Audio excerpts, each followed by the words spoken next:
Broadcasting from the Business RadioX studios, it's time for Business Leaders Radio. Now, here's your host, John Ray. And hello again, everyone. Welcome to another edition of Business Leaders Radio. I'm John Ray, and folks, I've been looking forward to this one. Laura DiBenedetto. I got that, didn't I, Laura? Yes. Okay, awesome. She's with us, and she is the author of the Six Habits, and I think this is going to be a good one. Laura, welcome. Thanks for coming on the show. Thanks. I'm stoked. Let's have some fun, as you said. Yeah, let's do it.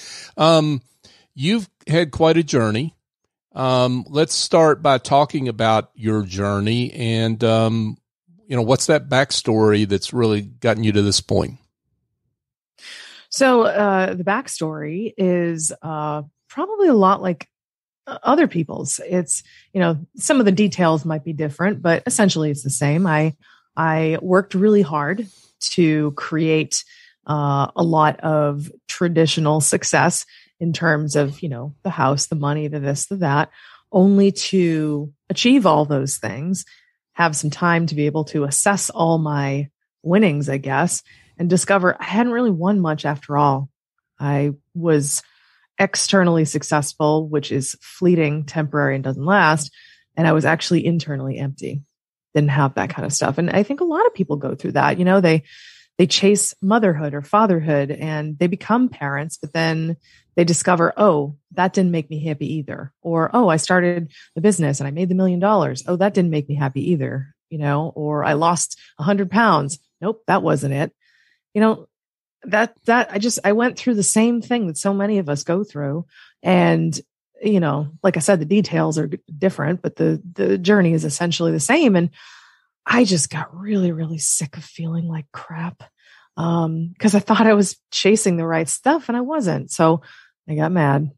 A lot of inspiration comes from getting mad. And I wanted to know what went wrong. And I just started studying human behavior. I found fascinating things that really shape who we are and what we do with our lives. So I set out on a course to see if I could change my life. And I did, like, exponentially. And then I worked with some clients and helped them do the same. And here we are. Now I have a book to help thousands and thousands of people to change their lives with the same simple tools. So you can basically have whatever life you want, just on your terms. So, Laura, the folks that already know your story or go look up your story would think, here's a lady that retired from a business you'd run for 20 years, roughly, a couple decades. Mm-hmm. You retired at 37. A lot of people, right? A lot of people would think, what's the problem? I don't understand, right? I know, huh? Right. So tell us what that problem was.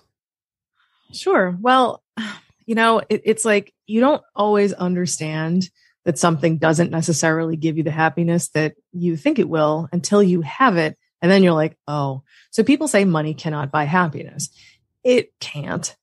And I mean, it's certainly much more fun to cry on a yacht than it is, next to a dumpster. Like, that's very true.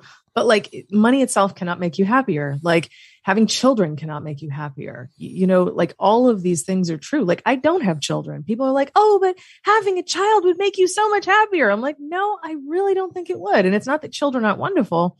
It's my job to make me happy. It's not a child's job to make me happy. It's not money's job to make me happy, blah, blah, blah.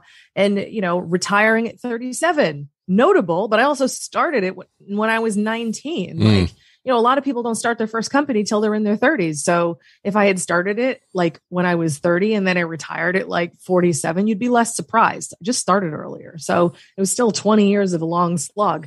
Believe me, it was hard. And it's just, it's one of those things where you truly don't understand until you actually have the thing that you want, whatever the thing is, and discover, oops, that wasn't it.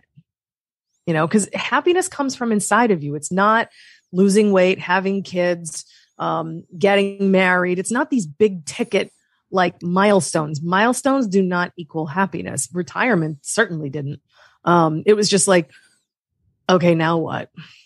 I had loads of time to survey everything that I had built and everything I had neglected. So that's what early retirement looks like, is damn it, what did I do? Right. So did you have to retire in order to go on this self-discovery, or was it coming anyway? I mean, I know that's a hypothetical, but it was probably a little bit of both. I probably would have gotten there anyway, but I got there a lot more rapidly because I had the time to focus on it. Mm-hmm. But it was already unfolding because I knew at 32, I was beginning to get burnt out and I didn't really want to do that anymore. I mean, I'd already been in it for 13 years and it was just a lot. And, starting a business, man, I actually believe that starting a business is like exponentially harder than running a business. Like at this point, it's like, oh, you want me to run a company? Psh, that's kid stuff, whatever. Mm-hmm. But starting one, good God, it's so hard. You don't know what you're doing. And, you feel like a failure and you're trying to emulate others' successes and you're just making mistake after mistake and it's exhausting and you eat stress for breakfast, lunch, and dinner. Meanwhile, I'm starting another company. Am I insane? Perhaps. Yeah. It's just a really, really interesting confluence of things. So it started at 32. I started to just feel something's off, right? Didn't really know what was off, but I had been pretty immersed into just observing people. I'm a professional creep, I guess, a social scientist. You're funny. You like that professional? I like that. Yeah. So I was doing that. And then, just reading loads and loads of books and going to retreats. And I was traveling alone and sitting on beaches, thinking all my big thoughts and stuff. So it was coming, but that just gave me a very abrupt crash landing right into it in actually a very painful way. You would think retirement is like, wow, this is great. And it was awesome for a couple months, but then it started to just like hit me like a truck. I was like, What was that moment like? A couple months after retirement or whenever that happened, you used the word crash. What did that look like for you? Well, it wasn't sudden. Okay. Perhaps crash is the wrong word, but it was more like a gradual detonation. It was a series of moments. It was like, frankly, like not having to put on pants for several months in a row and being like, really? This is what I've reduced myself to? Like I'm the person that goes to Walmart in my jammies and I'm like, this is an outfit. No, yeah. I felt a little aimless and I'm a person who really needs like purpose and something to work on. And, I had done, some art projects and that was fine because I'm a fine artist in my spare time, which I don't have a lot of, but that's okay. I was cooking and baking and like after a while, you just run out of those things. And I tend to get bored with repetitious stuff. And then, I did the retreats, I did the travel, I did all of it. And it was just kind of like, after a while, it felt like, meh. I wanted something that was more purpose driven. And it really just kind of led me to believe, something's wrong because I was like, well, I retired. I did the thing that a lot of people don't typically do, at this age anyway. And I'm financially secure, I'm comfortable. I've got passive income. Like I don't have to do anything anymore. I'm no longer, beholden to obligation. Why am I not happy? And that was the question that continued to nag at me. It was like, why, if I did all of it and I checked all the boxes, why am I so grumpy and just feeling despondent? Like, what is my problem? Like, am I clinically depressed? Do I have some sort of issue? No, I just always chased the wrong stuff. And I never actually filled up my soul. I never filled up my heart with all the right things. I filled up my wallet and I filled up my resume. And I'm very proud of those things. But when you take those things away, who are you? What's left? Yeah. So let's talk to people that may be in that position, because I would think that it's hard to know where to get your bearings. If everything's taken away, what do you reach out and touch that steadies you emotionally, psychologically, spiritually, until you can find that purpose? What was it for you? Oh, frankly, like I said, it was being pissed off. I was mad that sometimes, hey, look, take it for what it's worth, okay? But like, anger is a useful human emotion. I'm never going to say anger is bad. Just because people tend to be explosive when they're mad doesn't mean that it's a bad thing. We also shouldn't assume that happiness is good either. Like, emotions are just emotions and they're information, right? But the rage that I felt, because I felt cheated, I was like, I did all the things and I'm still a miserable turd. What is going on? It got me motivated to want to find out why. Because I had just devoted so much time and energy to just constructing the American dream, if you will.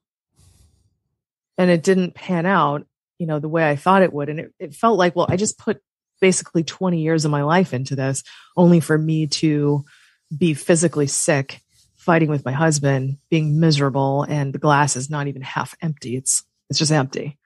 So what the hell is wrong? Because this is not okay. Like, I was just like, no, I did not just do all that and put myself through the seventh circle of hell to get here. And I was angry. And I'm glad that I was angry. So a lot of people, man, this is probably the weirdest advice you're ever going to get on this show. But like, anger can anchor you because it gives you purpose, right? And especially if you're an entrepreneur, you're good at solving problems and creating stuff. So anger is actually very inspirational, because you'll look at something and be like, I hate that so much, I'm going to do something about it. And that's wonderful, right? I mean, other people, sometimes you just need to have a damn good cry and like really like grieve something. I suppose I needed to grieve my old, roles and the identity I thought I had. That's useful.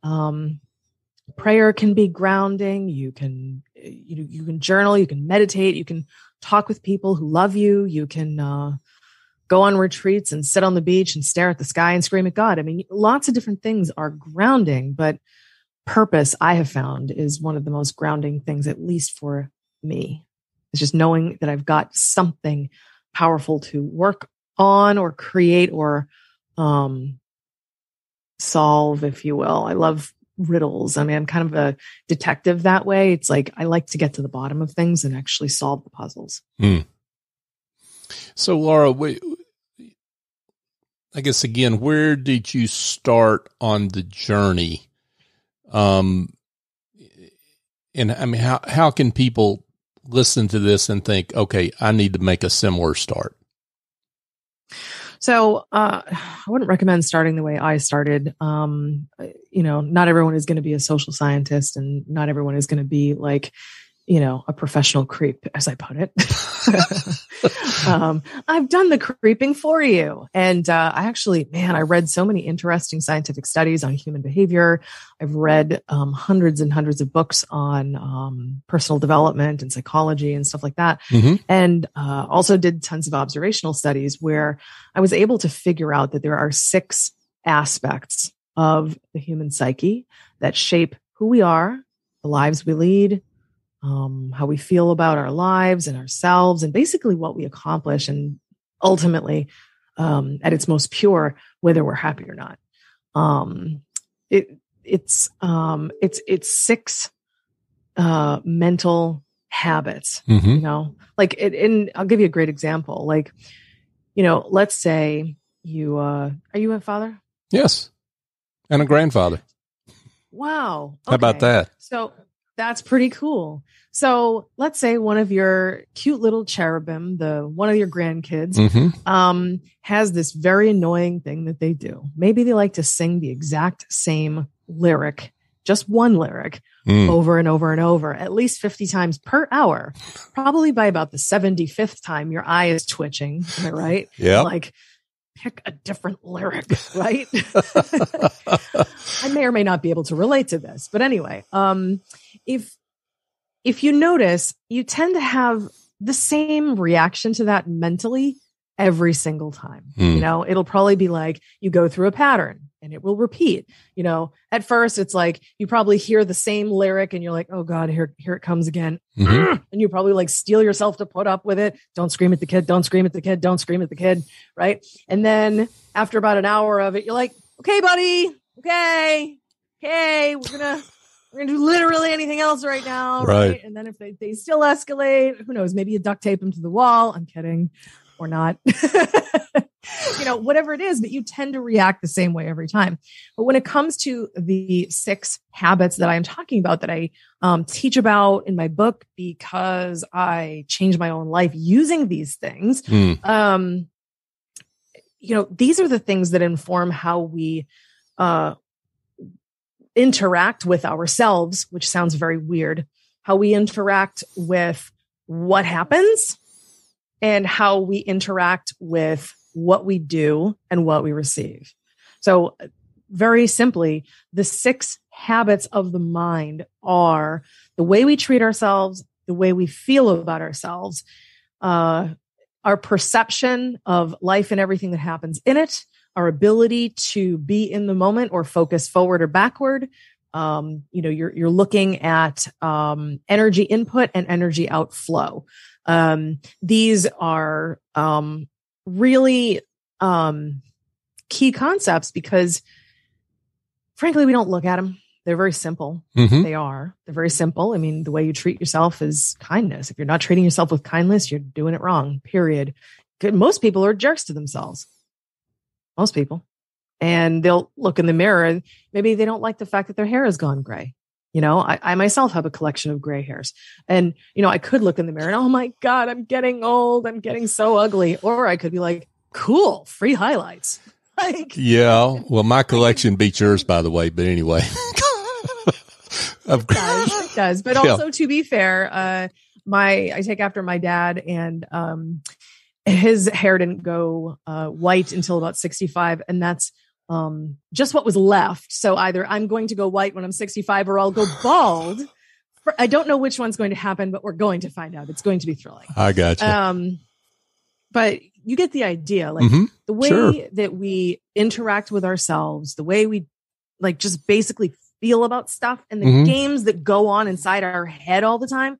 They're the same damn games every single day, repeatedly. Right. That's the stuff that needs to change. So then, you could read any self-help book. I mean, pick something from your favorite author, Tony Robbins or whomever. If you actually have a solid bedrock underneath whatever you build upon it, you're good. Your books will go better. Your courses will go better. Your business will go better. Everything you build on top of that bedrock, it's going to work, versus being built on sand. Yeah. You just went someplace there I wanted to go, which is what you call these 6 principles. You call them habits, which is something more intentional than just 6 principles or what have you. A habit is an action, right? And something you do something with. And I find it interesting you use that word. Yeah.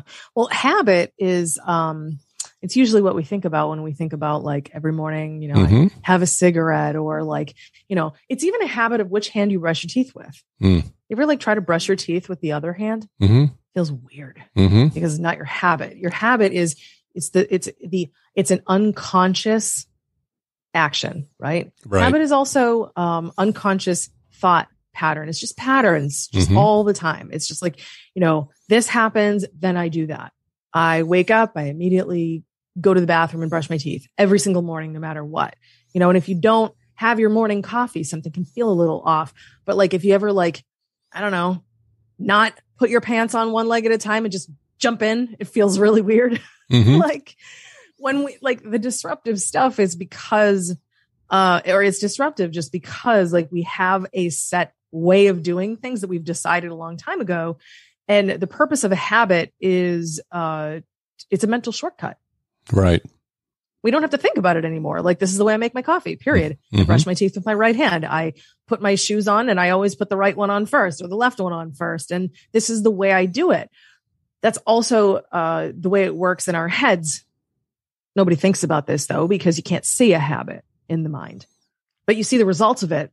So you got to be super aware of what you're thinking to yourself, what you're saying to yourself, how you're perceiving stuff, how you're, just living your life. And one of the things I wanted to do, actually, you didn't ask me this, but I really want to tell you this. Yeah. When I was writing the book, one of the things that really struck me is how many people pick up self-help books and they just zip through it and they don't do a damn thing differently. They basically paid the author. The author made their $4 royalty, and neither person is any richer for having gone through that experience and that exchange. That sucks. Right. Like, it's so vapid for both parties. Like, I'm not going to be a billionaire on $4. It's not going to happen. And you're not going to suddenly become your happiest, fullest self if you don't do anything with the advice that's given to you. Right.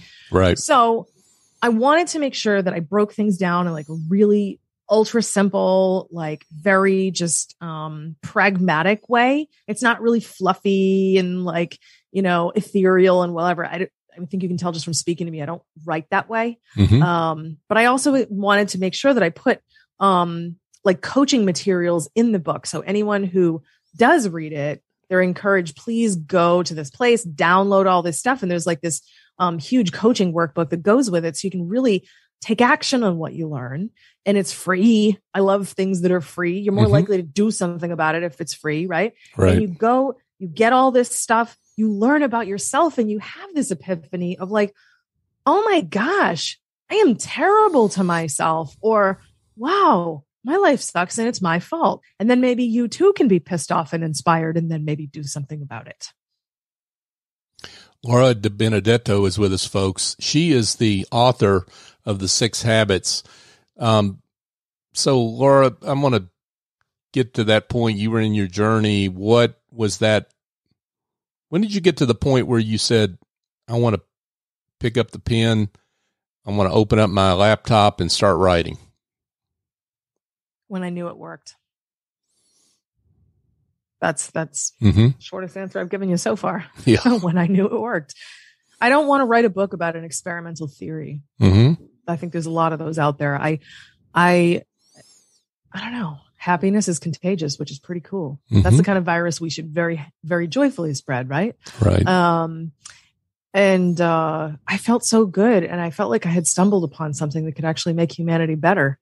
So I started writing about it and sharing, and just how I know how to share, and making it as practical as I could. And it took me about, I'm going to say about a year and 9 months from typing the first letter in Microsoft Word to actually holding the book in my hot little hands. That was a cool moment, by the way. No, I can imagine. What's the feedback you've gotten so far from readers of the book, and what pieces of the book maybe have touched them that you're hearing? The feedback has been very positive. People really appreciate that it's a very straightforward book, and it's very relatable because I use a lot of just normal examples from my life and other people's lives, things that are just like universal. And that's been getting some really nice feedback. Things that I talk about, like I lay out very specific instructions in the book. So it's not like I give you a very vague idea and it's like, okay, well, just change your mindset. No, here's steps 1, 2, 3. Now grab a pen, do this specific thing. So it's very instructional, and people have appreciated that. It's been great. The thing that, so I'm still learning. This is the great part about this. And I didn't expect this. I was like, oh, I never wrote a book before. So I was like, oh, I wrote a book and now I'm done. And that's it. Wrong. Now I'm learning so much from my readers and from my clients that I coach one-on-one, and the people who have done my 90-day program. The things that blow me away the most are the second habit, the habit of acceptance. It seems like everyone seems to struggle with that one more than anything else. And acceptance is universal, 100% unconditional self-love. This includes forgiving yourself for all the dumb crap you've done before. It is not comparing yourself to anyone else. It's no imposter syndrome. It's like, I'm good. I could live in a refrigerator box and I know I'm still awesome. And it is amazing how people have no idea how much they are secretly loathing themselves. And that's probably been the most surprising part of this, because I knew going into this that people, myself, clients, everybody we all have different strengths and weaknesses. Like you might be really great at one, like a collection of them. I'll be great at a different collection of these 6 habits, and whatever, our journey is our own. However, the acceptance one is universal. I've noticed. And the crazy part is they all come into it thinking, oh, I accept myself. And then they discover the more they do actually the exercises, oh my God, I don't love myself at all. No, you don't. And then they get pissed off and then they do something about it, which is wonderful. That's scary to admit that, isn't it? It's terrifying, which is why, like, it might be, God, that's such a great observation on your part. That might be why there's the most struggle with that, because you have to admit probably the most terrible thing, that you secretly hate yourself. You secretly judge yourself. Like, the way we feel about ourselves, we don't even feel that way about other people. The way we, speak to ourselves and hold ourselves up to impossible standards, like you say you're a grandfather and you're a father. There's no way you would ever treat those wonderful little humans that look up to you and love you the way they want to treat and feel about themselves. You feel that probably they walk on water. They're God's precious little miracles. They're just light of your life. And, like they're just funny and weird. And you're just like, wow, you are a miracle. And you just love them. Am I right? Right. Of course. Yeah. And even if you don't, just agree with me in case they're listening. No, they're awesome. I'm blessed. That's awesome. And you feel this way. I know you feel this way to the very core of your soul. And there's no conditions attached to it. They could do something bad. They could go to jail and it wouldn't change anything about how much you love them, or their worthiness of your love, because your love is truly unconditional. But we deny ourselves the same thing when we don't want to admit it, which is why the acceptance thing is so damn difficult, because we actually have to acknowledge and look in the mirror. I have been paying for this sin from 30 years ago the whole time. I have never forgiven myself for this. I have never allowed myself to be 20 pounds overweight and be worthy of love anyway. I've never allowed myself to actually choose that career that I really enjoy doing. I just want to condemn myself for not choosing something that makes me more money or whatever. We have this idealized version of ourselves in our minds that is not who we are.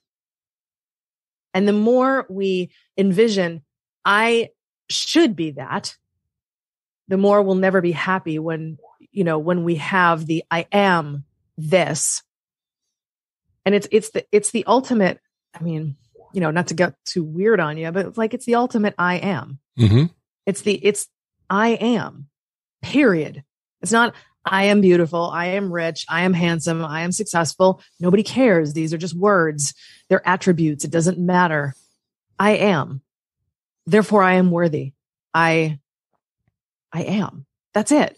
And that's really the core of all of it. And to be able to get to that, I feel like a lot of books and thought leaders touch on it, but they don't offer a lot of practical tools to actually get there. But the very first one I can share with you is, 1, learning about the enormity of the problem. 2, facing yourself, an incredible, profound self-awareness, and finding every teeny tiny little nook and cranny where you are stuffing self-hatred that you don't think is there. And then slowly replacing it with love. And it's hard. It's very hard, but it is the most noble of all of the things to pursue, in my humble opinion.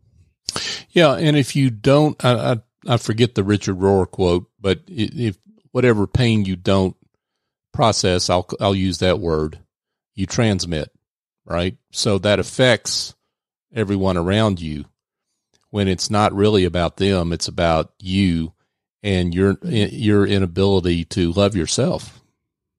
That's right. It is a very, very valuable thing to focus on. And, if I could go back in time and give my younger, brand new entrepreneur self some advice, not that I would have listened because I was very stubborn. It would be really, if you learn to truly, deeply, unconditionally love yourself and really lean into this concept of I am, period. no judgments, just love. And that's it. If you do that, you will be happier, healthier, richer. Your marriages will be more comfortable. You will attract other people to you. You'll be more popular. Like everything will be just so easeful.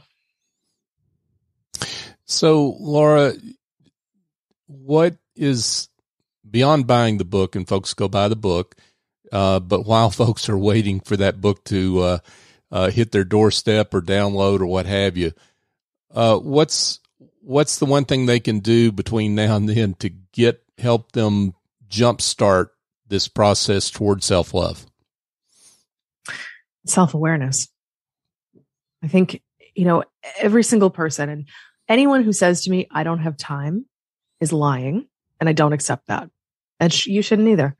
I don't have time is code for this isn't important to me. So are you willing to face the truth and acknowledge that I am not important to me? Have that moment with yourself of, asking yourself hard questions. It's probably one of the most useful skills a person can acquire is the ability to ask really good, meaty questions that hurt.